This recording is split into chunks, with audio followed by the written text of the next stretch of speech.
जय श्री कृष्णा, जय श्री राम, जय गौ माता, जय राधे श्याम। और आप सब कैसे हैं? आप देख रहे हैं हमारा तुलसी मंजरी यूट्यूब चैनल। और इस वीडियो में हम चर्चा कर रहे हैं कि कार्तिक मास में वट और पीपल वृक्ष की पूजा का कितना बड़ा प्रभाव है। आइए चर्चा कर लेते हैं।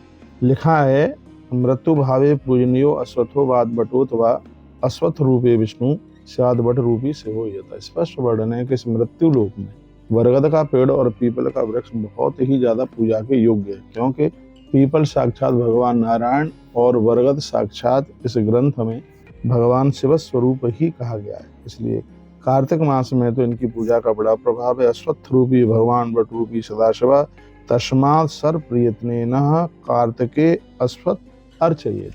तो कार्तिक के महीने में भगवान विष्णु पीपल रूप तथा भगवान शिव वट रूप हैं, इसलिए कार्तिक मास में सर्व प्रयत्न पूर्वक पीपल के वृक्ष की पूजा होनी ही चाहिए। इससे आप न चूकें।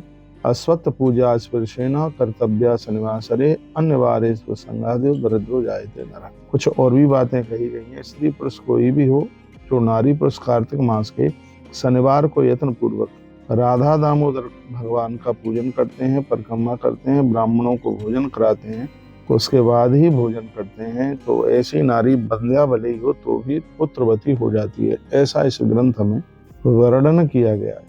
कहा गया है कि शनिवार के दिन यदि पीपल की पूजा करके परिक्रमा की जाए, दिए जलाए जाएं, तो दरिद्र भी अमीर हो जाता है, धनवान हो जाता है। ऐसा वर्णन किया गया। कहा कि पीपल की पूजा की इतनी बड़ी प्रभावता है। रोग तो समाप्त हो ही जाते हैं, बीमारियां तो खत्म हो ही जाती हैं, लेकिन सबसे बहुत बड़ी बीमारी है गरीबी को झेलना। इसलिए हमारे ग्रंथों में कहा गया है, महापुरुषों के साथ संवाद होता है तो इससे बड़ी अमीरी क्या है, और गरीबी झेलें इससे बड़ा और कष्ट क्या है।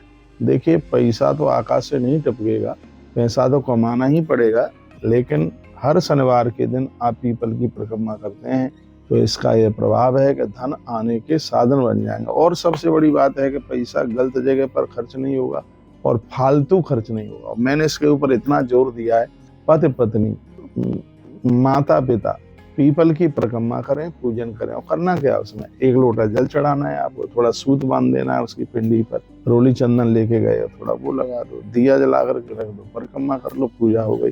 वो तो इतने में ही अति प्रसन्न हो जाते। मेरे सामने स्कंद पुराण रखा है। ग्रंथों के प्रति मेरी बड़ी श्रद्धा है और हम तो यही चाहते हैं कि आप सब आनंद स्वरूप अपना जीवन व्यतीत करें, कोई टेंशन ना रहे बिल्कुल।